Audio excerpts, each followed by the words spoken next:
self. To my younger self. To my younger self. To my younger self. To my younger self. To my younger self. What's your story? To my younger self. What's your story?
I just did all of that without sound. I don't know how that happened, but let's start again. Ya ken tuma tuma fudue wala. It is wonderful to see you. Baraka dazua to you, sanunku dazua yaya de kakwana lafia. I really do hope you slept well. I just greeted you in Hausa and Kasal. Ansuma to you. If you speak Wale, and also Dagmani. Ndinao to you. Wezo leke afwa. It is wonderful to see you. If you speak ever, I just greeted you. Etisen akwaba untiden yamawachi. Welcome, welcome. I just greeted you in different variations of the Akan language. Sawubonani to you if you speak Zulu, of course. Ibio Kibari to you. Ibela to you if you speak Moshi. I just greeted you people of Burkina Faso and other parts of West Africa. How are you doing?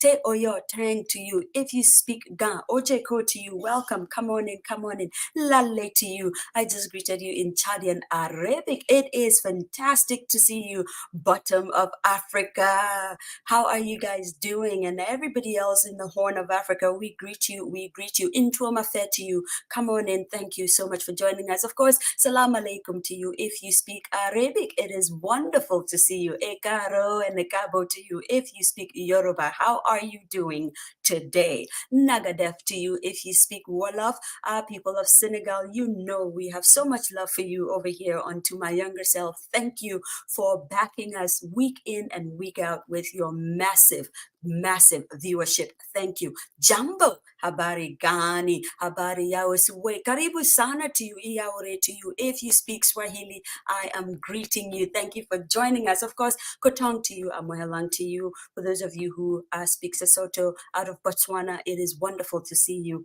Domila K to you. If you speak Bisa, Kotoli'i to you. If you speak Fofoldi, Akeyu to you, to our Haiti Sherry friends all the way in Haiti or Haiti. Bom dia to you. If you speak Portuguese, bonjour. Buongiorno, buenos dias, maraba, maraba. Welcome, welcome. It is wonderful, wonderful to see you again. Please tell your friends to tell their friends to tell their friends to join us. I know, I am so sorry, Naomi. I'm not sure what happened there. I was rattling on and rattling on. Good morning. Yes, no, you did not lose your sound, Dr. Vivian. That was a technical thing, but it is fixed. And so here we go. How is sunny Florida? I miss Florida.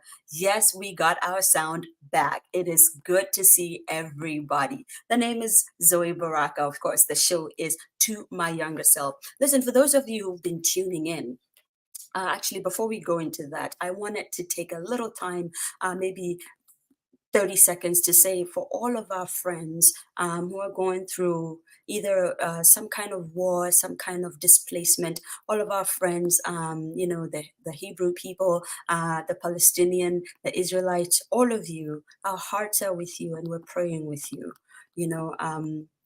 There's a lot also going on in Africa. There are some wars that are not being talked about or covered. We wanted to throw a little light to send positive energy and a lot of prayer your way too. We see you. In all of these, we keep telling our stories because that's the only way we can come out of these very horrible atrocities that we're going through throughout the world. And so we send our love to everybody out there. Continue to pray for each other, okay? It's an interesting world we live in now. Okay. And so again, no political affiliation whatsoever. We are just a group of people who love to tell stories, especially stories coming out of Africa. And we see everyone that is going through something that humanly seems impossible, but they're going through it because the human spirit absolutely cannot be conquered if that human spirit has made up its mind. Anyway, over the last week, the last couple of weeks or so, for anyone who's been watching To My Younger Self, you know that we launched an incredible book titled Letters of Hope to My Younger Self right here. And you can see it's by Abaketo Anda and yours truly, Zoe Baraka. This book is an anthology of incredibly courageous stories we curated from different people in Ghana. We decided to curate them from what we term highly successful people, not materialistically successful, but people who are actively living their purpose, their chosen path or walk of life, and are doing incredible things in those things, no matter how many obstacles they've had to overcome. That's how we're defining success, right? And so today we have another one of our contributors on here with us, the absolutely incredible Dr. Victor Bampoe. He is everybody's brother and everybody's helper, really, this guy. Incredibly amiable and just so wonderful to be around and speak with and talk to. And I am blessed to be able to call him friend, hopefully. You know how I do. I'm always trying to be famous by proxy.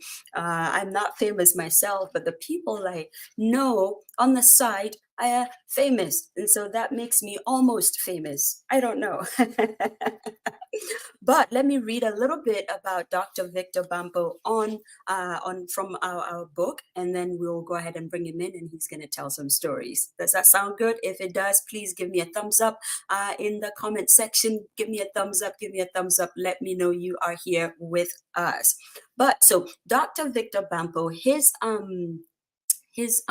governing life quote is very incredible. He says, "What sets you apart?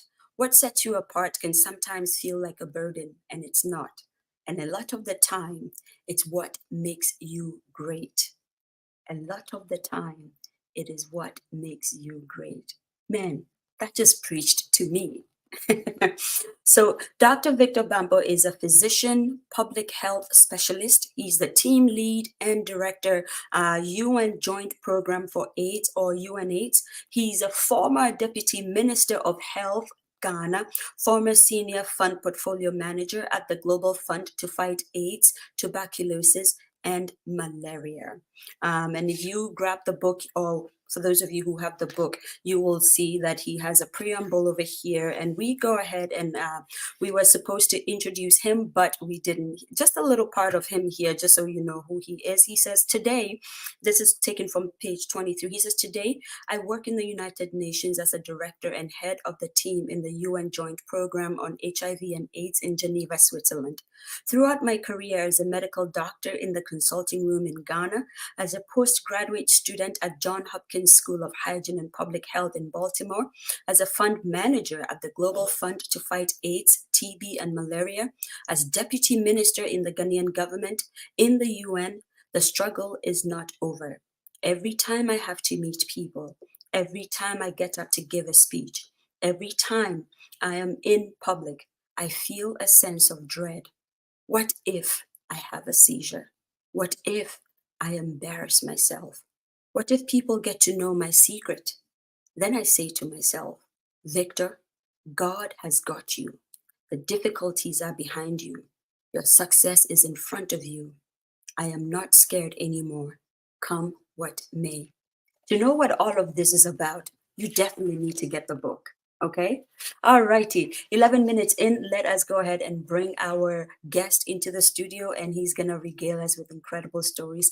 Ladies and gentlemen, please do me the honor, the incredible favor of welcoming the absolutely indefatigable, venerable Dr. Victor Bampoe. Doctor, you are most welcome to the show. Hi. Thank you very much, Zoe. You make me feel like I'm going for a campaign or something, and you've hyped me up so much. I hope I'm able to live up to the expectation. You know what? It is not a campaign. The reason why I love doing this is because I never have to lie. Right. That's great. That's great. Yes, great. Can I just say three things very quickly? First of all, just to say hello to everybody who's joined us today. And then secondly, to say a big thank you to you, Zoe, and to Abba for this incredible platform and for being able to be here. And thirdly, just to say that some of the stories I'm going to give are still, very raw. So if I show some emotion, please forgive me. I don't think it's a weakness at all. I think, I hope I don't show any emotion, but there's one particular story that happened not too long ago. I think you know what it is, Zoe, but maybe I may allude to it. Yes. Wow. Ever the diplomat, ever the person that's feeling for the other person. I am so even taken aback now that he even is considering us before he jumps into the story. Doctor, the show is entirely yours now. I hand over to you. I'm always saying I have the best job in the world because every week after 13 or 15 minutes, I get to sit back and listen to stories. So you're welcome to the show, and this is your show. Thank you. Thank you so much. And thanks for this wonderful opportunity. Maybe just a quick introduction. I think you did that already. So I'm speaking to you from where I work in Geneva at UNAIDS, where I lead a team, the Global Partnerships team. And I think you've said a little bit about my background, so I will not belabor the point. I'm happy to answer any questions, but I wanted to jump straight into the first story. And I'll be looking to you, Zoe, for, I think, like you said, it's about the viewers and the listeners. So if I'm happy to take some guidance from you if I'm straying, please feel free to jump in. But there were two stories that I considered, when I was asked to contribute to this. I thought it was really incredible to be asked to do this. I'm going to tell the first one, which you captured, and this is about when I was very young. I think it's in the book, so you know what it is about. Maybe just to bring it to life a little bit more. So picture this. Picture a young boy, 10 years old, 11 years old, It's just done at that time what we used to call the common entrance examination. So that's taking us quite some time back. And then I got to go to Achimota School, which is one of the top schools in Ghana. And soon after I got there, I started having these episodes, so I stuck out like a sore thumb, because every what we used to call last day, I would have this weird feeling, have some lights come before my eyes. I wouldn't feel some parts of my body, and I would have to be taken home. And it just came regular as clockwork, and we didn't know what it was. My mother was, bless her soul, my late mother who passed 5 weeks ago, she was completely bewildered. My dad at that time was not in Ghana. He was abroad, but he just couldn't deal with it, and it was really, really, really bad, because it was affecting my studies. It was affecting my confidence, until we went to a famous doctor at that time, a neurologist called Dr. Ben Edo, who diagnosed that I had epilepsy. And at that time, it was what we call petit mal, which means that I was not having full seizures, but I was having what they call absences. Now, when he did the history, he realized that I was a big baby and I had been pulled out of my mother's birth canal, with a forceps. So they hooked one ear, pulled me out, and that had caused a little scar. And that scar was now triggering and sending off electrical impulses. I tell you, I was terrified. I was just completely terrified. It was really, really bad. Then when I moved to medical school, it seemed as if, as I said in the book, the epileptic absences had graduated with me into the big leagues. So it went to what we call grand mal, which meant that I was now actually losing consciousness. So unexpectedly, you would just lose consciousness. You know where you are. And that was terrifying, really terrifying, because it was happening in places where there are lots of people. I remember I'd gone to Mensa Saba Hall. I was at the University of Ghana Medical School. And the first 2 years of the University of Ghana Medical School, we stayed on campus at the main university campus, and we were bused to Kolebu during the second year. But I would just blank out and then wake up, and there would be all these people around me. And it was just terrible. I thought my life was over. It was affecting my studies. It was affecting my confidence. I couldn't go into places where there were people. There was a lot of gossip. You're from Ghana as well, so you know the stigma that is associated with epilepsy and all the things that people were thinking about. I lost friends. People wouldn't sit next to me. People didn't want to touch me. But through it all, my mother was my rock. She decided that whatever it is, she would find a solution to this. And that kind of confidence was what then turned my life around. Because very gradually, through getting medication and getting all sorts of support, I realized that life is possible. Even with that affliction, you can still live your life and you can still make something out of your life. And in fact, that which is supposed to be a disadvantage can actually be something that sets you apart, that makes you more inclined to go for the higher goals. And I dare say that is what happened, because like I said in the book, in 1992, one day it just stopped. It just went away.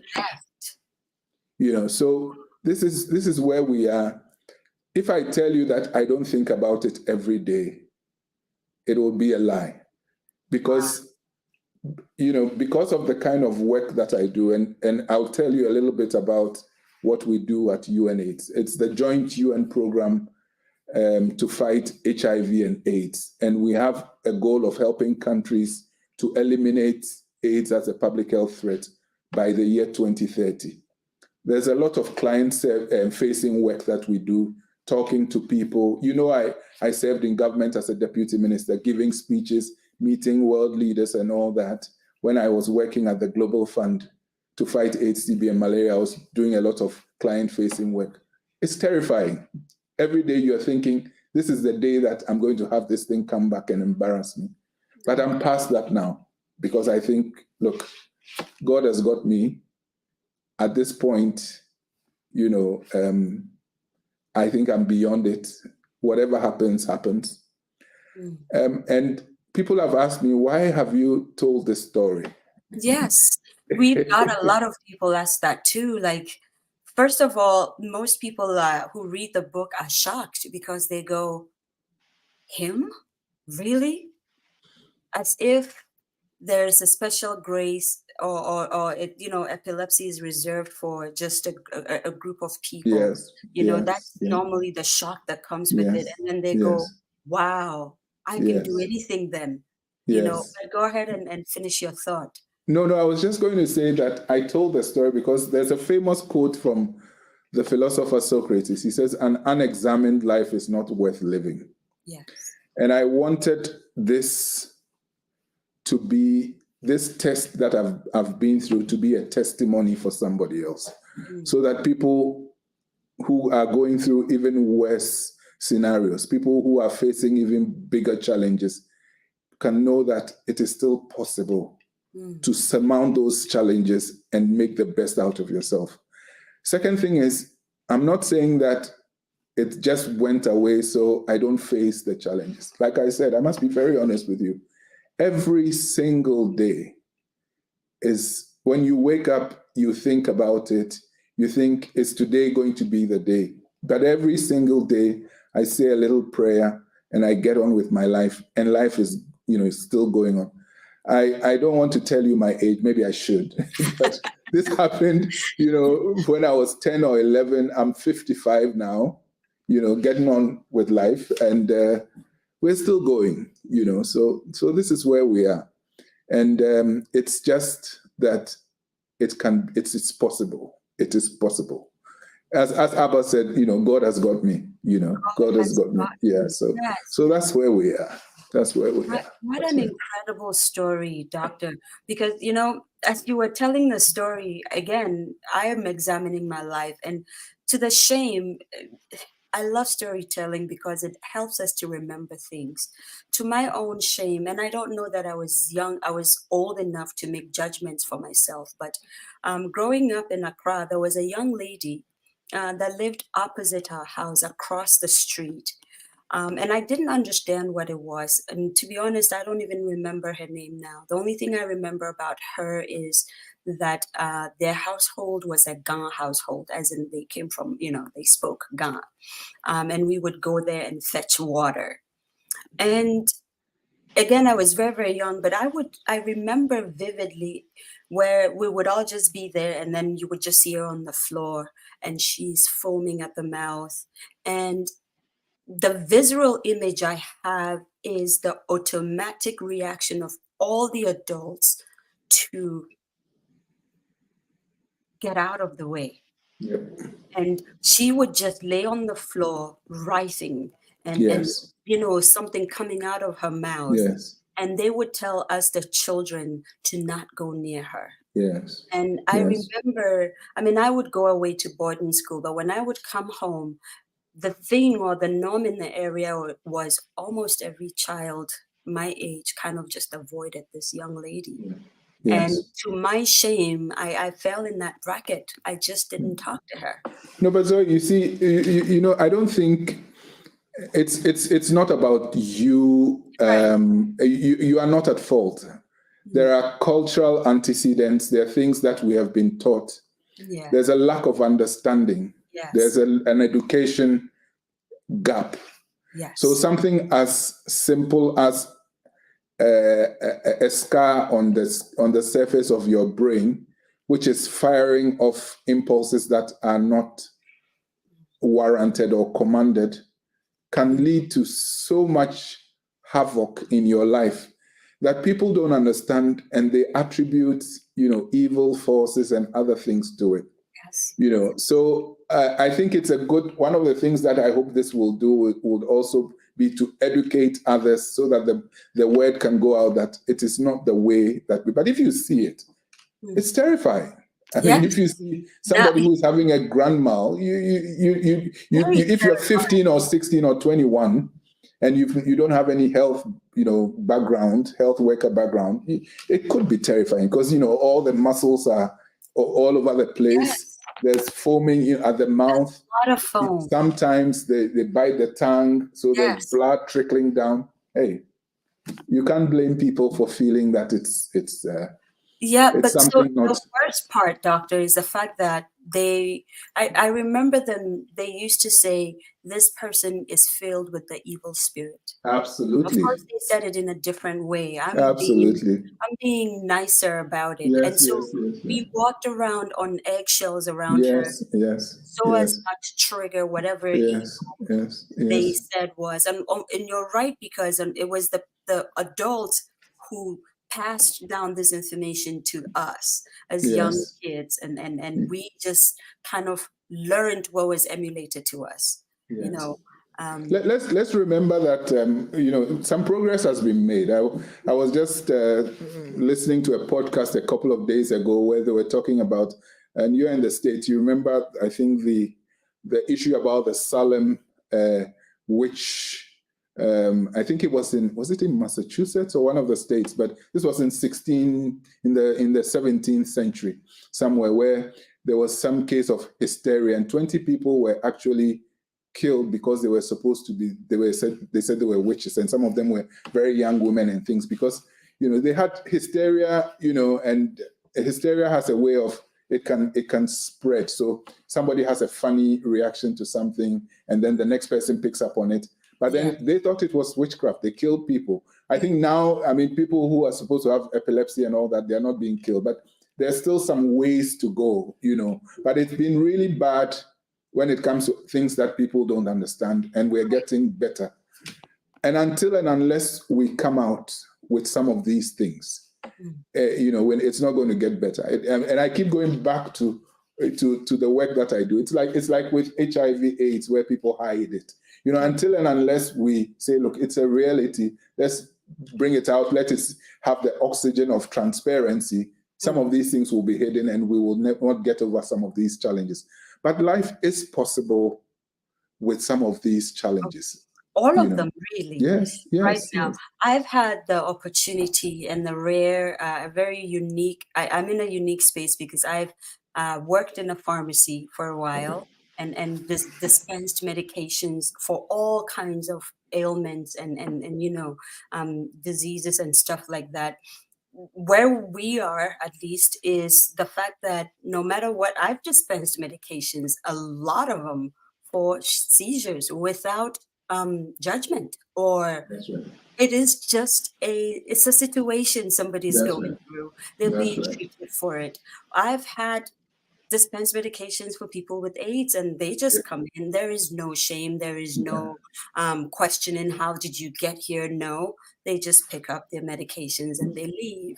And I think for the most part, my prayer is that would be the thing that happens in Ghana, and of course spreads throughout Africa, where people can just be. It's almost, you just have an earache. You go to the pharmacy and you pick up earache medication, or you have something going on with your tummy and you pick up Tums or something, and people don't look at you differently. I want to thank you for sharing this story.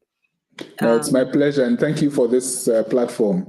It's a really powerful platform. You can't imagine the number of people who've reached out to me and, and said, look, I'm going to be listening to this. And especially when the book came out, people have been hustling, me saying, we need copies and, all that. So great job. Work in the background to get you copies, especially in Geneva.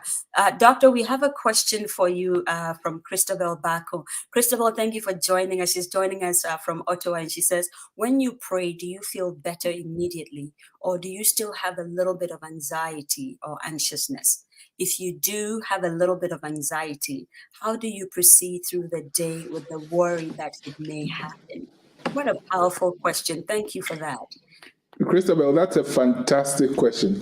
There are days when I still have anxiety, especially when the stakes are higher. But I find that the little, prayer that I whispered, it goes a long way to calm me down. Some days are better than others. I won't lie and say that, as soon as I pray, everything is okay. I remember in September 2022, my work took me to the States, to New York, where we were doing fundraising for the Global Fund to fight AIDS, TB, and malaria. And I was with my executive director.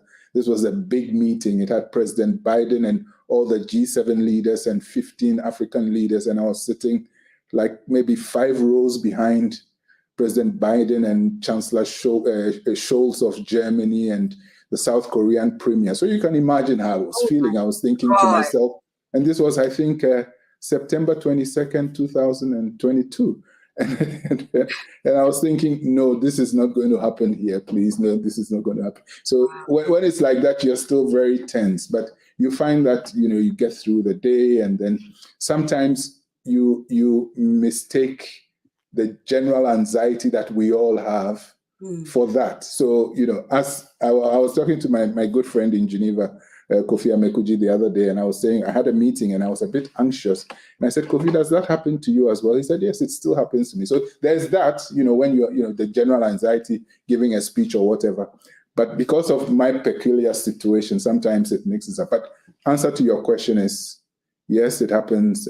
When I say a prayer, it calms down a little bit, and then I go through the day. Yeah. Wow. Adriana says, my sister grew up with epilepsy and it affected her mental health, and she unfortunately passed without a diagnosis and a cure. Glad to hear there is hope and support now. Ignorance in Ghana for these situations is mind-blowing. Adriana, we're very sorry for your loss. Again, with education, this does not have to happen at all. And when time allows, we would ask Dr. Victor, actually, let me ask it now. Do you rely on your friends a lot to, is this something that you kept with you for a long time and then decided I would share with my friends and family now? How easy was it to just tell people, hey, this is my situation and this is where I am? Thank you. And Adriana, I just want to join Zoe to say, big sorry and, condolences to you for losing your sister to epilepsy. The thing about epilepsy is that there are different causes. That's why I talked about mine being from a birth trauma. Sometimes there are other causes, and not all of them are manageable. So, the hope is that you find out what it is earlier, you try to deal with it. With mine, for those who are close to me, it made me see who my close friends were, because some of them left. You can't hide it. It kept happening. So, people were seeing that this was happening. And so they would leave. But when I make new friends, I will tell them, this is what happens to me sometimes. My wife, Mary, was just reminding me the other day. She said to me, when we met, the first thing you told me was that if we go to a restaurant and this thing happened, do 1, 2, 3, 4, 5, And I asked her, I said, weren't you scared? At some point, didn't you think you would just walk away because you can't deal with it? And she said, no, it never occurred to me. God bless her. God bless her. Yes, and God bless her heart. See, that's what true love really is all about. Yeah. My co-author Abba says, Victor, can you recommend any clinics or doctors or organizations in Ghana that treat and support people with a diagnosis of epilepsy? That's a great question. Yes, Abba, definitely yes. I can. I don't want to put the names out there. I can send it to you so that we can send, just to get their consent. But there are clinics at Kolebu in Accra. There's a clinic at the University of Ghana Medical Center, and throughout the country. I mean, it's not at the level where everywhere you can get someone to see you, but the resources are growing. So certainly I can put out a couple of names after this show so that you can share it. Yeah. We can share. Thank you so much for that.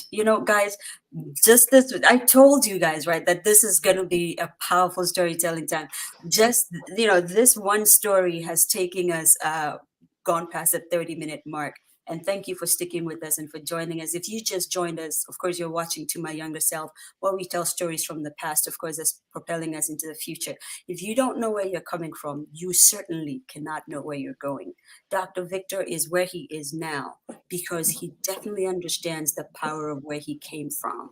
And so wherever he is somewhere, he knows what he's doing there exactly, right? And that's why we're documenting and archiving these stories. So thank you for joining us from all over the world. We absolutely appreciate you. Doctor, I'm going to have you share your next story. And guys, stay tuned because getting towards the end of the show, we're going to bring a surprise guest on the show and do one or two things in tandem with Dr. Victor. So yeah, we're ready for your second story. Thank you, Zoe. So the second story is what I actually wanted to share. That was the first, my first choice until I spoke to my son and he said, no, just share the one that you think will be more impactful. This is also something that personally helped me a lot. So again, going back to Achimota School, when we're just about to do and it will reveal my age again. Back in the day in Ghana, when we used to sit for the General Certificate of Education, ordinary level, the O level, so this was in 84. And I thought I was with the in crowd in Achimota School, hanging out with people, and I didn't know that whilst we're all having fun, people were still seriously studying, huh? So we went to do the exam, and I wanted to go and do biology for sixth form so I could do medicine. My father said, if you do medicine, I would have lived vicariously through you. And I said, okay, Dad, I'll take you up on that challenge. O-level results came, and I hadn't done that great. Wow. So the people that I was playing around with that, where, we thought we were all hanging out and, studying at some point, they had all made their 6s and 11s and 10s and, and here I was. My grade was not going to be adequate to get me into Achimota School to do biology.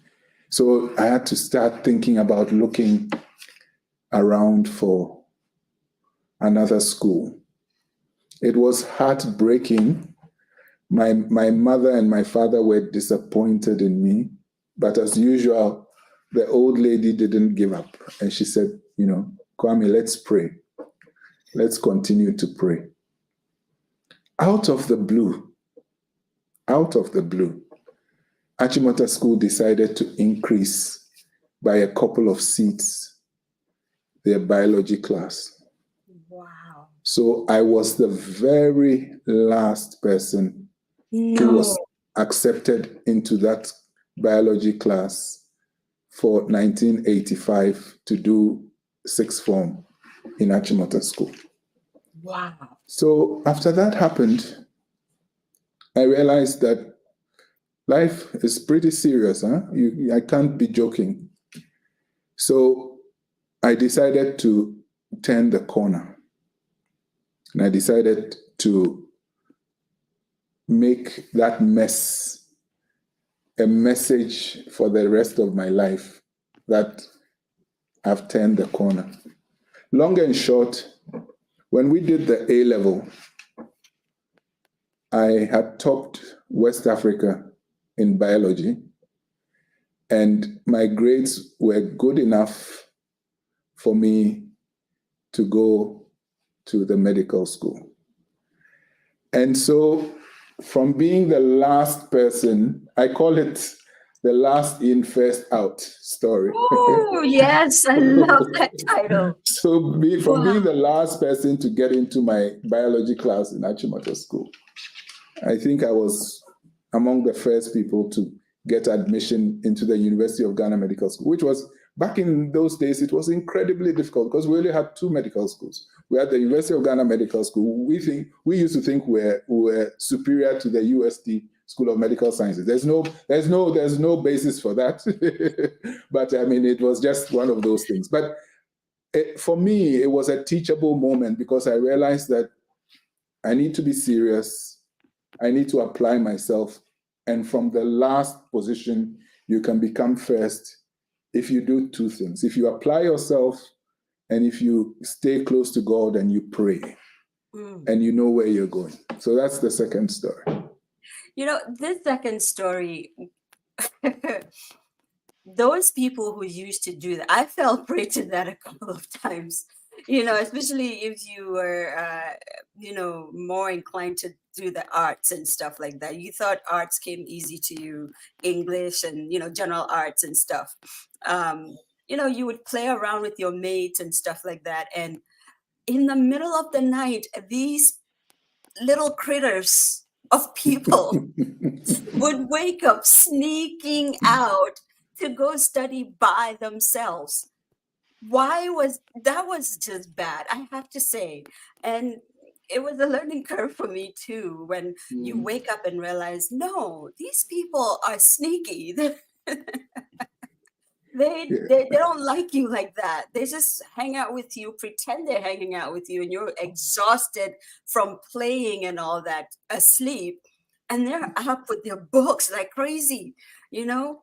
I think Zoe, it's also because they were more aware, you know, they were more aware of what their priorities were. so you know, they would play around with you, and but then they knew why they were there. You right. know, so. But also, you know, I thought we were friends. If you're gonna wake up and study, could you at least nudge me, and then I would know what's going on, because we play together, right? Yeah. But you're right. I don't know though that if it was because they knew where they were. It was just that they knew how to. It was time to study, and they did. Some of us, it took us a little longer to catch up and go, no, you're here to go to school. And I like what Abba has put there, because I think it summarizes it in an apt manner. You know, from the last position, you can become the first if you apply yourself and if you lean on God, you know. Yes. Dr. Vivian says, I used to talk during study time, but I will study in the night. See, you're one of those Vivian is one of those people, eh? Yes. You're one of those people who used to do that. Annette says, apply yourself, pray, stay close to God, and know where you're going. Love that, Dr. Bampoe. And Uncle Coffee Show, how are you? We missed you this Sunday. I know. Fisho says in secondary school, I had a picture of a Ferrari on my wall. Did I use that? Fisho, it's still my motivation. I haven't gotten there yet, but you know, I still have a few years. I don't know whether I'll buy the Ferrari, but certainly I still have the photo in my house. Oh man. When you buy that Ferrari, I call dibs on maybe like the 5th or 6th ride, you know, because I know family and friends, close friends, would the first couple of rides. But I call dibs on at least the 10th ride, you know. Yes. And let me just say, I mean, I'm so excited to see that comment from Fisho. He's one of the people who, I don't know when you're having him on the show or whether he's been twice. I need to go back and watch that. I mean, he's one great inspire. He's just like, he continues to inspire the kinds of things that he does. You know, amazing person. So thank you once again to Abba and to Zoe for, you know, putting all these. I'm sure there's so many other stories, but at least this is a starting place that we can go to and have a look at all these inspiring stories. I know a little bit about Fisho's story. That's why I'm so excited. Right. Oh, man. He was also another incredible storyteller who didn't... The mark of a storyteller is when they finish telling the story and they say, oh, did I say that? Right? Oh, I don't even remember saying that. So incredibly fantastic. But just to add to what you just said about Uncle Fisho, is the fact that he's one of the people, I mean, I disturb the man, okay? And as Dr. Victor, you can tell, I do disturb people quite a bit. When I want something from them, I text it and all that, voice notes. And but when I reach out and I say, Uncle Fisho, you see that guest? I need that guest. who just be like, oh, no shaking. But that no shaking has so much backing to it. Yeah. When Yeah. Uncle Fisho says no shaking, literally no shaking. No shaking. Right? That's You right. just know it's gonna happen. And then in a couple of hours or in a few days, he just goes, here's the number, tell him this, tell him that. That's right. And he's out of the picture is just so beautiful.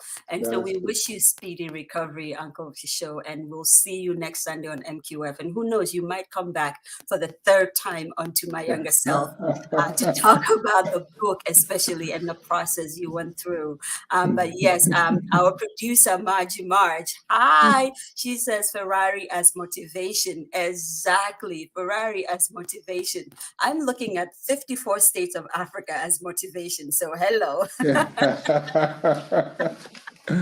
That's And our great. producer says Echo Official needs to come back. He Brad. does. Yes, He does indeed. I agree.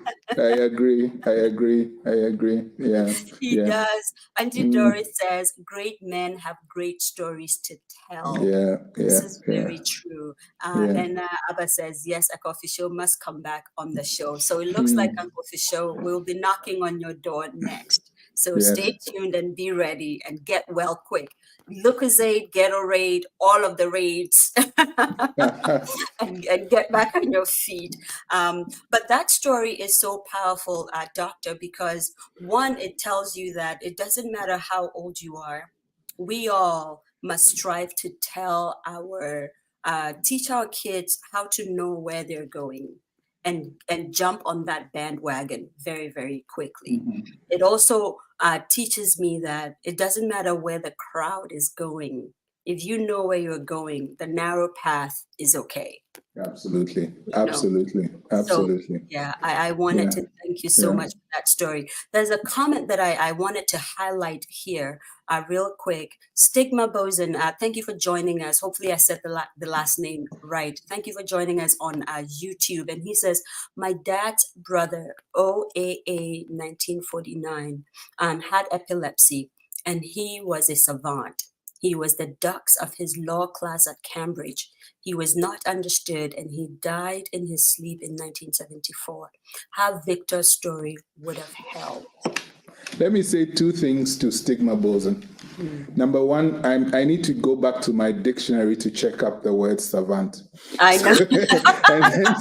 and then secondly, it's a poignant moment for me because my dad was also OA 1949.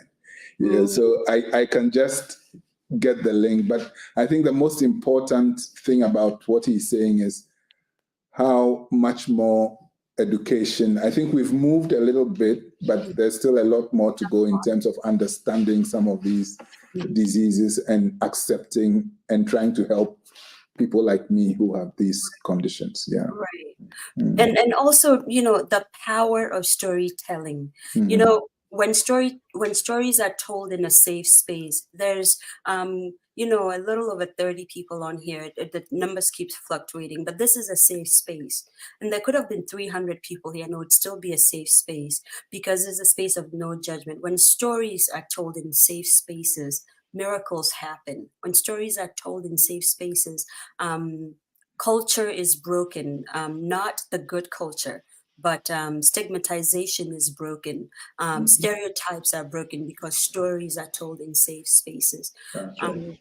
The good thing about Dr. Victor's story in this book is that he wasn't trying to cover up. The words were not diplomatic words, even though he himself is a diplomat's diplomat. He wasn't being diplomatic with his words. He just said, this is what I've dealt with.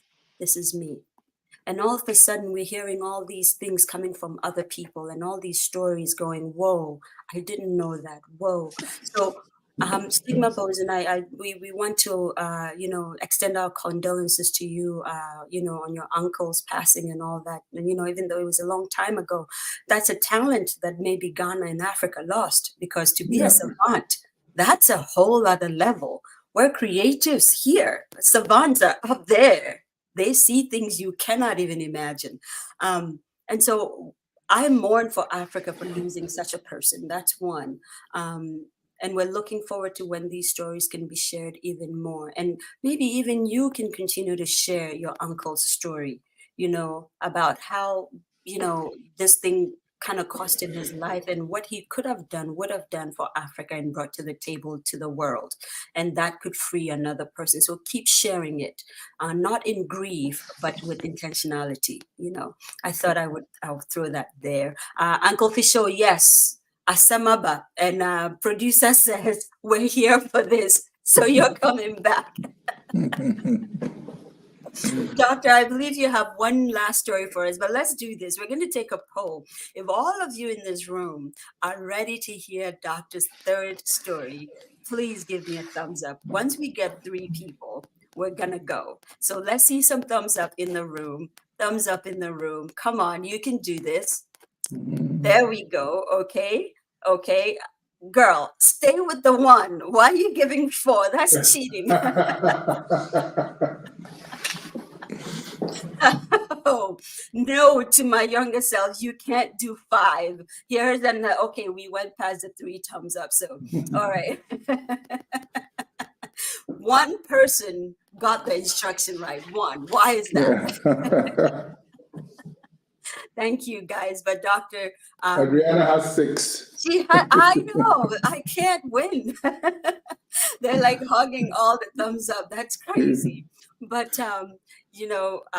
over to you again, and we're ready to hear the next story, Doctor. So the next story is quite sad for me. I'm still trying to grasp the depth and the enormity and the extent of this. I don't even know if it's a story I should share now and what the message is, but I'm sure you know the Zoe and Abba and Fisho and others know that my dear mom, who I've referred to a couple of times today, passed away 5 weeks ago. And it's still very difficult for all of us in the family. Because I mean, it goes without saying, I've said all these things about her. She's been, I'm her first born, I still want to say I am. You really are, though. Yeah. And what makes it sad is that she's been like the pillar, the rock.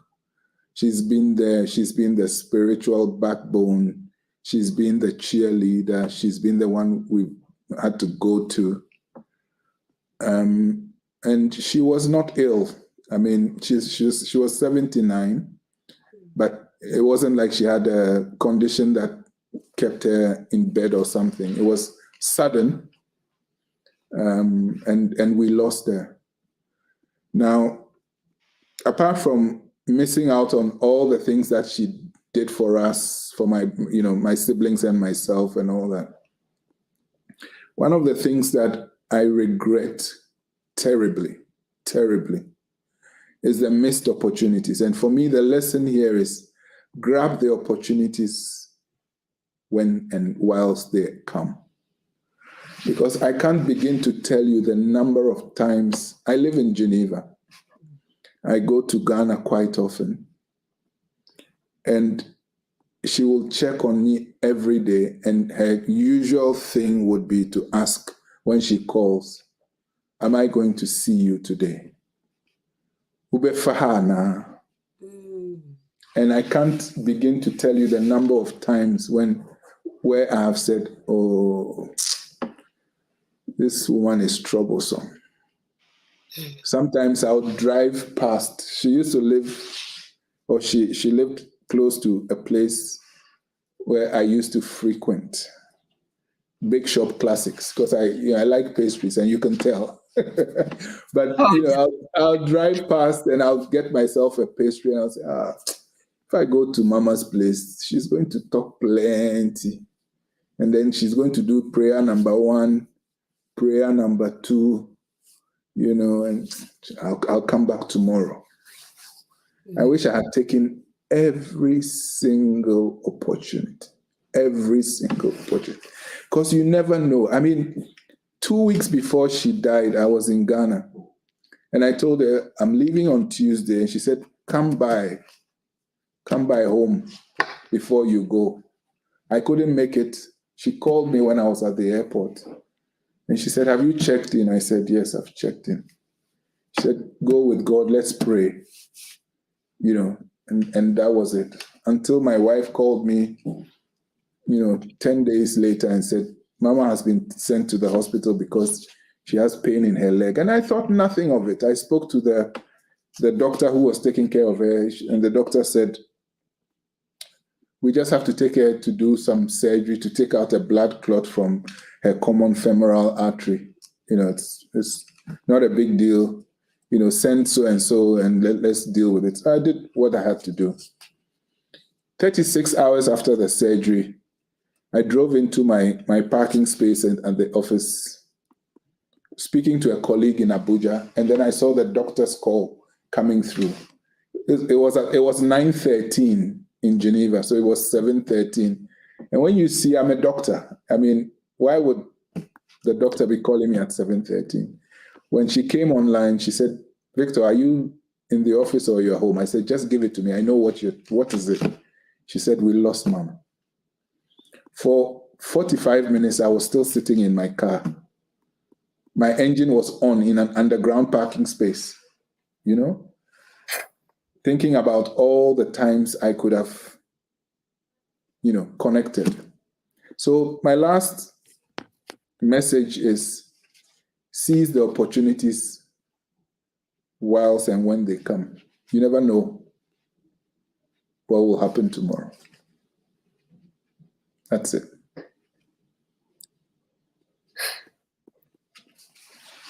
Doctor, you came packing.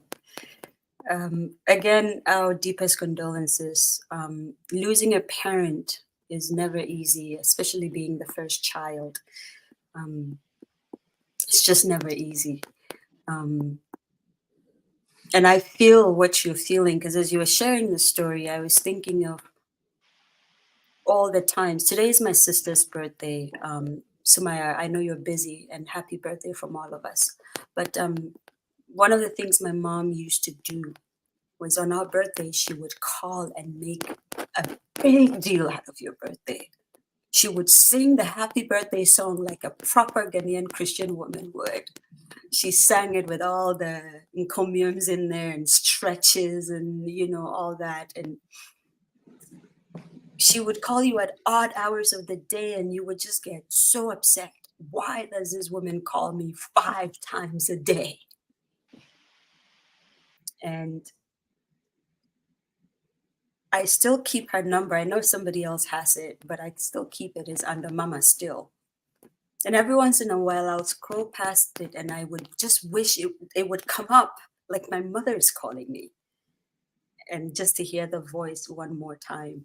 And so I understand what you're saying. And for us, it's been 9 years. I think one of my sisters, Ralia, is actually manning our communications today, and she shares the same. She says, I understand how you feel, doctor. Same thing happened to me. Mama died 9 years ago, but I still feel the guilt of not answering her calls sometimes because I thought she talks too much. Yeah. Now I just want to hear her voice one last time. How true that is.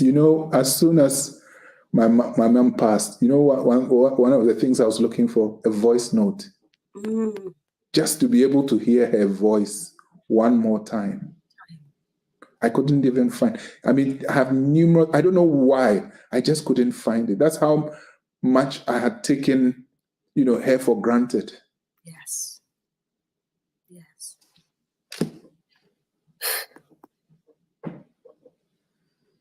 Yeah. This is one of the stories where you just kind of have to sit with it because nothing you say makes it easy. Yeah. All the condolence messages, it's a message. Sometimes it doesn't even come through in your mind. But for all of us who still have another parent alive or, another person, please let us make time for those parents who are still living. Let's go to them more often. I'm always advocating. One of the things I would give a lot to have gotten was if I had a conversation with my mother on video. I totally would have loved that. I really would have loved that.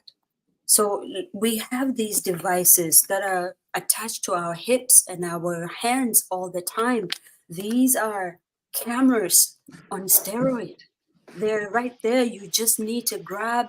You don't even need a fancy stick to stick it on. Just record your parents talking to you. Even the mundane stuff, just record it because you never know. And this is again where we're doing this. And doctor, I know you probably didn't know this, but to my younger self, this platform started because we lost our mother, you know? Ah. Yes, because we lost our mother. And for me, it started as a grieving process. This was the only way I could grieve her safely. And I started to tell stories about her on here.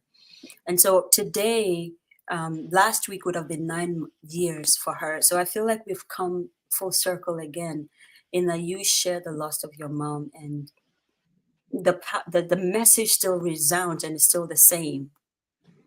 Just spend time with your parents, especially when the avenue is there, when they're constantly inviting you to their space. Not a lot of people have that, you know, especially where we live now. I see a lot of my friends who go, I don't have a relationship with my dad or my father, or I mean my mother. It's hardly ever the same in Ghana, in Africa. So please, let's heed doctor's advice and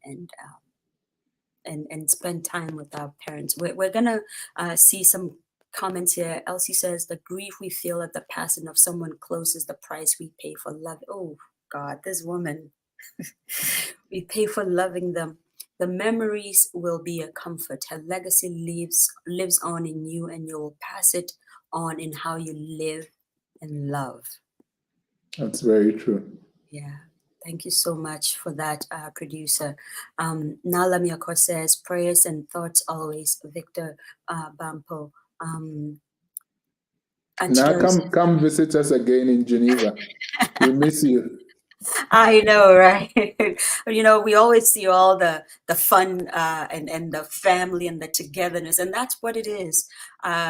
A lot of people have told me, my brother-in-law, Emmanuel included, my father included, has always said just how much you are so hospitable in Geneva to just almost everyone. I think as long as you're Ghanaian, really, as long as you're human and you're in Geneva, you just knock on doctor's door and you will be there. The Wanderlust guys just passed through Geneva and had the best fufu in their lives, you know. And so I It's look just forward.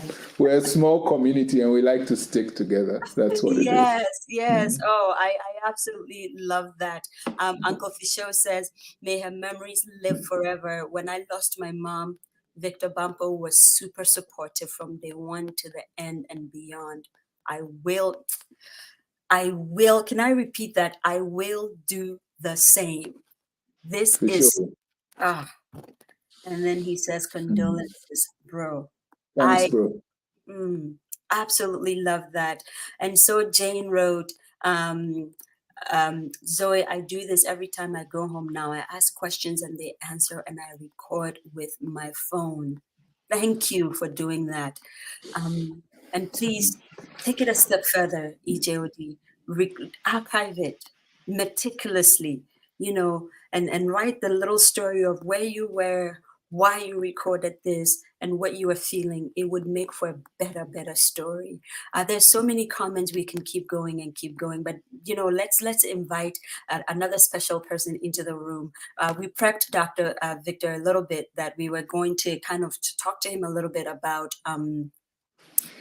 how the process he went through when he was writing this letter to himself. And of course, when we do that, we're going to have our co-author, Avaketa Anda, in the room with us. And she is the quintessential therapist. So you know what's coming, right? But ladies and gentlemen, this woman is no stranger on this platform. And if you have the book, you can read all about her accolades and her achievements and listen, this woman drives me to be the very best version of myself on camera and off camera, just so you know. And so please, without further ado, let us invite the absolutely relentless, ever smiling, ever hopeful Abba Kato. And hi, sis. Hello. Good morning, Zoe, and good Good morning, morning. Victor. Thank you so Good much. morning. This has been, my goodness, an amazing session. And I took so many notes, and I think whatever I had planned to do, you even answered my questions already. But I do have a couple of things I want to say to you. Thank you. I mean, gratitude, I don't know that I have words to say what you did for our project, what you've done for generations to come, what you've done in the area of a stigmatized illness. Thank you. Thank you so much.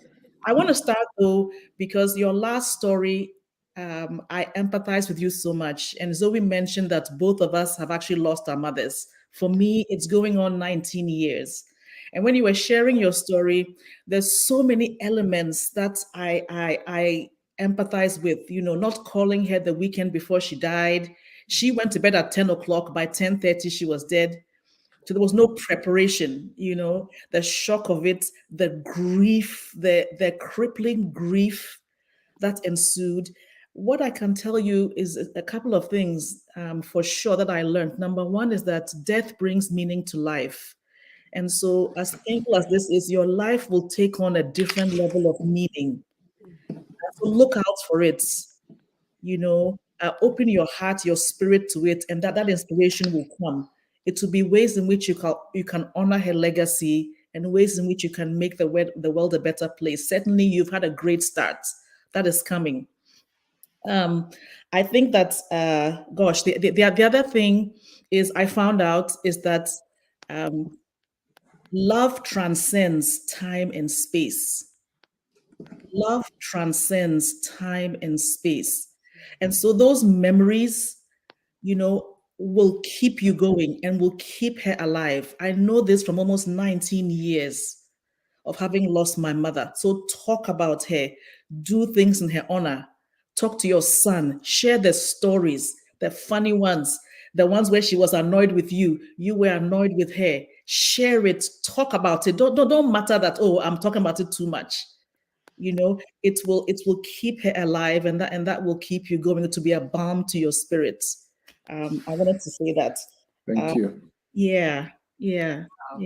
What did I tell you guys? The therapist, right? I mean, she comes right out of the gate going, nope, I see something. I got to say something. Yeah. But so since I asked you to join us today. And then finally, one thing. As a mother, I know this for sure. She is proud of you. She was always proud of you, and she knew you loved her. Thank you. Yes, she absolutely, as the mother of a grown son, I can tell you categorically. So let your heart be at rest when it comes. Thank you. Yeah. Thank you. You don't know how much this means to me, because we're still grieving. It's really difficult, and this brings some perspective, and I can't thank you enough. Yeah. First of all, for giving us the privilege to be part of this project, where both of you, it was such a pleasure working with both of you, and we have our links, our personal links, Zoe through Emmanuel and all that. Abba, your dad is an incredible diplomat. You talk about diplomat. If you don't know Abba's dad, you haven't seen, diplomacy.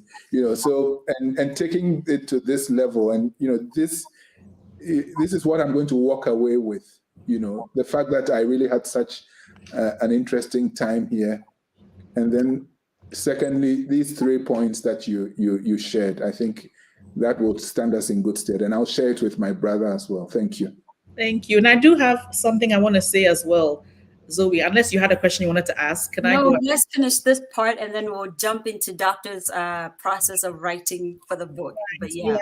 So thank you for what you've done in terms of a stigmatized illness, because it's the secrets, it is the lack of knowledge. You don't know how many people are paralyzed because they have a diagnosis, or perhaps they've seen symptoms of having an illness, but because they're stigmatized, they are suffering in crippling pain, emotional and physical, in silence. So thank you. And I want to say that your message is so powerful. So please, we're not done with you yet. Continue to help us. Yes. There's so much apathy in the next generation. And so Zoe and I are doing our bits to send messages of hope, inject into the younger, generation. Help us. You are influential. Take our book, take our story to the higher ups. And Yes. people who are coming, you're coming after you, please share our story as well. Yes. Send them some books. We beg of you, because we didn't do this to get rich. We didn't actually do this to get famous. We did it because we wanted to do our bits, to help. And certainly just hearing you, gives us validation that we did a really good thing. Yes. And I want to say that we read your story. First of all, you should be writing. I hope your memoirs are coming at some point. I'm looking forward to it. Yes. You're an excellent writer. And we actually didn't have to even do much with your writer. Actually, we did nothing with his. I'm humbled. Yeah. And so I hope you continue to share your story. I hope it doesn't end here. I hope that with all the amazing things you are doing, you recognize that there's more. There's more. And I hope this book is part of what you're going to be doing for that more. Thank you. Thank you. Just to say quickly that I'm trying to connect that to the work that I do. HIV is one of the diseases that has a lot of stigma. It does. And so we are also, UNAIDS is fighting this stigma. So I'll try to connect that and look at the whole area of stigma and how to destigmatize some of these conditions. Yes. So let's continue to talk. Stigma is a big obstacle to people getting well. Absolutely. Yes. Absolutely. Thank you. Absolutely. Thank you for that. Wow. Thank you so much. And again, guys, for those of you who have not seen the book, look at this incredible cover, guys. Oh, the light is right there. Look at this incredible cover. And I'm trying to pull up Dr. Victor just so you would see him right up there. Look at this distinguished, so distinguished, so incredible. All the pictures on here are just amazing. And the one thing I took away from this project and the process was that the stories are there in Africa. As a filmmaker, every interview, I just went, wow, that would make a great movie. Wow, that would make a great film. Wow, the stories are there. The people want to tell the stories. Those that have gone through it, they actually want to tell the story. So we've already won the battle halfway. How to curate it, how to document it, how to get people talking about themselves and their stories. I remember growing up, they would tell you, it's good to be humble. Don't talk about yourself. But sharing stories is not talking about yourself. It is you literally throwing a lifeline into the future for somebody else 100 years down the line. That's what you're doing. So you're not being humble if you're not sharing your story. Doctor, my question to you was, what was in your thought when we first approached you and said, can you please be a part of this project? And also, once you decided you would do it, and can I say with the speed of lightning, a lot of them said yes, doctor being one of them. It was just, sure, I will do it. It was so quick. These are busy C-suite people, guys, and they still made time to graciously give us hours and hours of the investment. So what was the process when you first sat down? What did you think you were going to write, and what did you end up writing? We know what you ended up writing, but what was the process for you? So to put it very simply, it was a tremendous honor. It was just so fantastic that I had been asked to do this. I didn't give it a second thought. Then I thought I was going to write the story about my GCE O-levels, A-levels, but I thought I have a more impactful story. And I hesitated for maybe 15 seconds. Wow. And then I said, no, let me tell this story. I just had a question from my son and my wife, and they said, are you really sure you want to tell it? Not that they didn't want me to tell it, but they knew that I was opening up a part of myself that some people don't know. And I said, absolutely. You know, an unexamined life is not worth living. So and you thank know, you. for me, you've always been up here, and after hearing the story through the roof, my You know, Abba, my head cannot get any bigger. So please. Is the truth. Gosh. Yeah. But do you Thank have you. something you wanted to ask him? I know we came with questions, so. Honestly, aside from showing him my goosebumps, I don't know what else to say. Right, because it looks like he came in prepared and he covered everything. Yes. But I guess the point Doctor is trying to make is that when the project is right, there really is nothing to think about, and the process would be easy for you. And so for those of you out there that we would probably be knocking on your door in a couple of months or in another year, just so you know, it is nothing to shy away from. In fact, it's the best thing we can do for ourselves. Typical example, Doctor has very selflessly shared his struggles a little bit with his very, very incredible mother passing away and all that, and it's archived and it's here. We throw it back to about 50 years down the line, and some other young person sitting right there in his seat might be going through the same thing, and somehow it pops up on his timeline, or maybe at that time it would be on his palm line. I don't know what AI is doing, but whatever it is, it's something that would be right in his face, and he would pause, press on that video, and just listen to that little piece. And that's where that person's strength might come from. We're here advocating for storytelling. We're here advocating for archiving storytelling in a proper manner. We're here advocating that don't be afraid to reach out to the people you may think are so higher up that they may seem unreachable. They actually want to be reached. Doctor wanted to be reached, and he showed that he wanted to be reached by being incredibly hospitable to us. Go ahead, Abba. So also from your story, there were so many teachable points, even, for anybody who has a diagnosable illness, right? Number one, the power of having a support system, both in your mother, in your wife, in your father. You told that story today. It came out very clearly in the book. I love that. The importance of getting the right treatments. And so you talked about having a doctor diagnose, and you knew when it went from petit mal to grand mal and so on. Importance of being educated and knowledgeable so you can advocate for yourself in that area, whatever the diagnosis is. I thought that was powerful. And also, you've also demonstrated every day with every smile, with every speech, with every picture you post, with everything you accomplish, that it's possible to live well. It's possible to be successful. Life will hand us things, a lot of things we don't bargain for. Life will hand us things that are unpleasant, obstacles. And I thank you for demonstrating to us that we can push through and we can live well. Wow. Thank you. Guys, we can go on, and we could ask Doctor for one story after the other, but we're not going to be the person who was given a mile and took 20 miles, right? Because as Uncle Bendo Timalo would say, Abra and I were like Oliver Twist. John would definitely, he said it so lovingly too. He says, you ladies, you're like Oliver Twist. You just like coming back for more. So we'll definitely go back to Doctor for something else I am very, very sure of.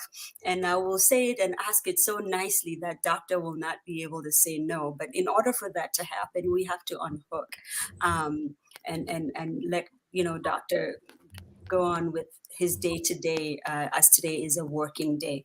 But the one thing I do want to tell you is please share.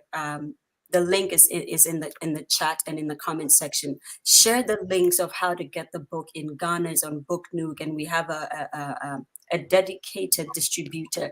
The LinkedIn, Abba, you're going to post the link tree on the comment section very, very soon. The link tree is on there. Please, again, it wasn't for the money. Because honestly, we all know if this was for the money, it would have probably been a little bit of a different book. This is really for legacy. It is really for not even your children, but for your children's children. We're looking for this to be required reading at some point in the education system someday. The reason being that you cannot make this stuff up. It is not. It is history being walked and lived. So please, we're advocating that you please try to get the book. And I know we're saying it a lot, but it's because of what we feel is happening on the African continent right now. And the fact that if we're to break free, we must speak with our own words and write with our own words. We cannot wait for somebody else to do it for us. Somehow God has decided Abba and I will do this, and we're grateful that we can do it. But I'm advocating, please, buy 10, buy 20, but don't buy it because you think you're making Abba and I rich. We would have to sell at least 2 million copies to get there. At the moment, we're very worried about how to get it to kids at in Tamale and kids in Boko and Yangpala, as Yao and Sakon would say, kids in Afransi, kids in all the villages. How do we get these stories close to those kids and actually make sure they can read them? That's where we are. That's what we want to do. Yeah. So if there is any resource, please reach out to us and let us know so we can utilize it and put this on a vehicle. Doctor, thank you. Thank you. Can I say two very quick things, please? Yes, please. First of all, I'm going to put Abba on the spot. I'm still waiting for my 6 autographed books because I've promised some very influential people in Ghana that I'm going to give them copies. And you can trust that when those people, I don't want to mention their names, but when those people get their copies, there's going to be a domino effect. Amen. Secondly, I saw that Adriana had put on there that she's going to be coming to Geneva in March next year. So Adriana, if I'm still here, God willing, you're welcome to come, and we'll host you as we usually do. And then let me address this for the record. Eko Official put up a comment and he said it's an inside joke. I just want to share with you in 30 seconds what happened, and just to ask all of you to ask Official to forgive me. So what happened was I had my 50th birthday party in Geneva, and Eko Official and Kwame Sefakai were gracious enough to come and play a very, very important parts in the celebration. But what happened was we had so much fun because of them that when we left the venue, we forgot to take them along. So they had left. We actually had a party in France. So we left Fisho and Kwame Sefakai in France, and we went to bed. And he's never let me live it down. So officially today on this platform, Fisho, please forgive me. Anyway, that was just by the way. Oh, Uncle Fisher, we beg, please. Just for It was his own fault. He made us have so much fun that we forgot about him. So we are holding your leg on Victor's behalf. Please forgive. Exactly. Anyway. Oh my God, guys, it has been such a wonderful session. I am just beaming with so much gratefulness and so much pride at just all the incredible things Doctor has done and is continuing to do. Another inside secret, when my father first met you, he was speaking to me and he says, "What a distinguished young man." He's so impressed with you. He's so impressed. I'm humbled. But the other one is when my brother-in-law Emmanuel actually says, "I look up to that man. He helps me a lot." I mean, that he's always saying yes, I wanted to do this and that, and then I asked Dr. Bampoe if he can coach me in this, like little questions, and he's so grateful that he even has that access. So again, from my own family to you don't know what you have done to help destinies and future. So Doctor, you're doing a great job great job. My sister is always also talking about you. And so thank you for that. Thank you. And by Thank you. proxy, I am benefiting because when they're Thank doing you. better, I am Thank you. eating and resting easy, right? So Thank you. thank you for being father and uncle to them in a land where they really don't know many people. You know, I really appreciate that. Elsie says, Victor, have another party. I'll make sure everyone gets it. That's a good one. The only French I knew was them. I couldn't. Fisho needs to share the photo of he and Kwame Sefa sitting on the bench in France somewhere at 2 a.m. That was sad. Stranded in France. That's a good story They were to tell in right France, there. Anyway, thanks Guys, a lot. thank you so much. I mean, I can't even find my cue cards, and normally that happens because I'm having such a great time. But listen, we're always saying that we want to do things the African way. We're always patronizing African people and African things. Dr. Victor, for example, is in Switzerland, and he's doing fufu and banku and all kinds of things. Where does he get those things? It must mean that he's going to African shops, or Mama Mary is going to African shops. Another fun fact, Doctor, my mother was called Mary. The name Mary is very special to me. And so, guys, we want you to patronize Africans wherever they are. And over here on To My Younger Self, we're always telling you, of course, every Sunday you must tune into Music for Your Quality Feed. It really is a community bringer. It just brings us together. We laugh, we learn, and we dance. Okay? You don't even need to have two good feet. You can have left feet and you can still dance. Okay? Where Ghana is actually 10 years old already. Okay, it's because of your support. So keep buying into that. That's a Ghanaian thing that we can make grow legs and it would dominate the world. Of course, Koa Designs by Ruby Boa. She's also doing incredible things out here showing the African print and the African heritage. We must put our money there. M. Sims by Mabel Simpson, another incredible artist that I absolutely love. Please put your money there. Ryle by Designs coming to us from Kenya out of New York or Nyack. Avonzige Bridal. Humanity Charts by our own Margie Marge. Keys and Credo. Horseman Shoes. You just heard Senaya on the show a few weeks ago. Calm Beats, Caveman Watches. There's so many of them. Of course, if you're looking for the book in Ghana, aside from our own personal distributor, whose link is up here, you can just jump onto Book Nook by our big brother Nanare Damwa and Kofi Akpagli. Easy peasy. You get it like that. Okay? And they're selling the books like hotcake. So please, please, please, Book Nook. For your kids to learn what it means to be African and all the languages that is out there in Africa. Kunda Kids is an app you definitely want to download, coming to us from Uganda and Nigeria. What we're trying to do here is not a Ghanaian thing. It's a movement. It's a mantra for Africa. Okay, that's what we're trying to do. Again, as we're doing this, there's a lot of people who are saying, Zoe, you and your team are doing great. How can we support? And they're supporting us. One of them is Mr. EKD. I've said doctor all day, so it's okay. And I'm probably prophesying too, right? But Mr. EKD, Emmanuel Deku, we want to thank you for being a main supporter of To My Younger Self. He's coming to us from Opulence Group Real Estate based in North Carolina. And he works with buyers and sellers all around the world doing good real estate. Please patronize him.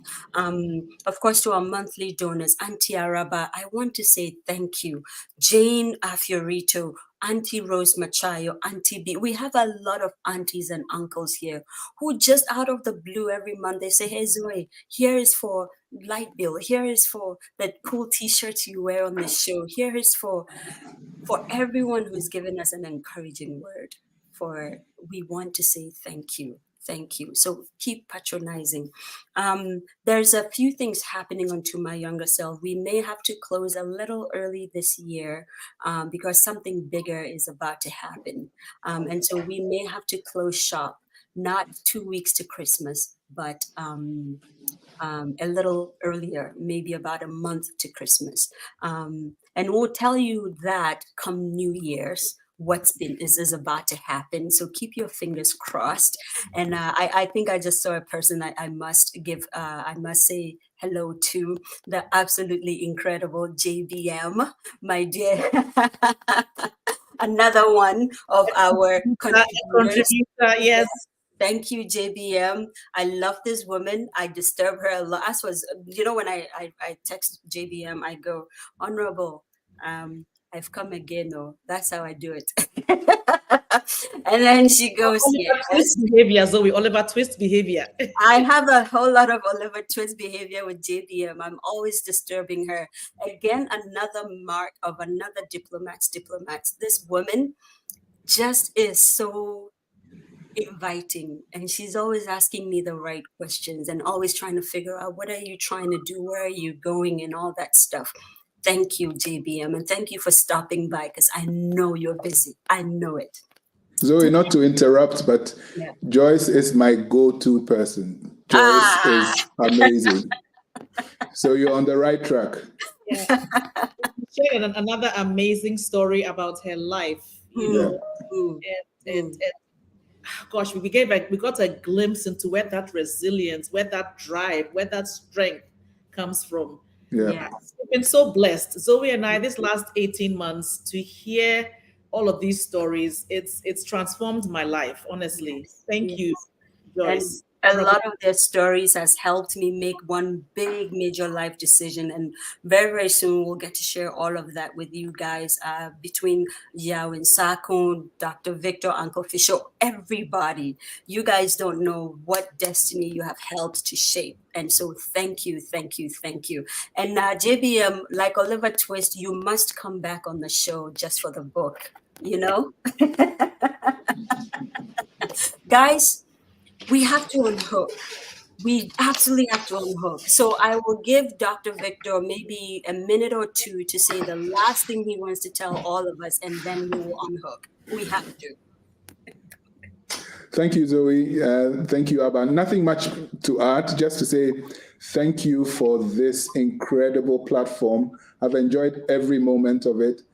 I'm taking away the things that Abba summarized for my own personal life, and what both of you said in terms of moving this forward beyond just telling the stories and making it something that is impactful, impacting other people's lives. So I look forward to working with you on destigmatization and other areas where we can make a difference. Thank you. Thank you guys so much. Abba, for you, 20 seconds. Thank you for making this book even more impactful. Thank you for the gift of your time, of your story, of your efforts towards this. And we wish you all the best, continued success, and sending you love and strength, in this season as you are, honoring your mother and laying her to rest. We are with you in spirit. Thank you. And as for me, I would just say thank you both for bringing this young little fish swimming in this little big ocean. Thank you for bringing me along, this child from the deserts of the northern parts of Ghana. Who would have thought, and who would have thunk it, right? But here we are, and I appreciate that you even think of me in this way and honor every little thing I try to do. I definitely am a walking story of what they say, a village helping out. So I really appreciate both of you, Dr. Victor Bampoe, and of course, Abba Kejo, and everybody who has been here today. Of course, to our producers, I want to say thank you. Communications, I want to say thank you. And of course, happy birthday to my younger sister. If you have time, please put it in the comment section. Sumaya, we love you. Thank you for being who you are unto my younger self. With that being said, my name is Zoe Baraka. The show has been To My Younger Self. And today we've been discussing the book Letters of Hope to My Younger Self, and we brought Dr. Victor Bampoe in to tell us more stories and then also to kind of discuss the book a little. With so much gratitude, I want to say have a wonderful day. We will see you hopefully next week. Bye.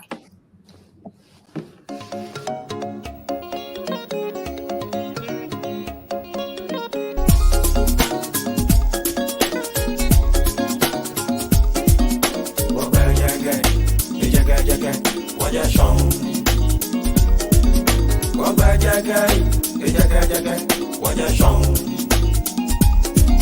Wagba jeke, ejeke jeke, waja shong. Wagba jeke, ejeke jeke, waja shong. Kaja Israel, kaba Egypt, kaja Ethiopia, kaja Sudan, waja shong. Kaja Ikushima, wani me kona me waja shong. So Timbuktu, Ghana, Mali, Zumanguru, waja shong. Wagba jeke, ejeke jeke, waja shong.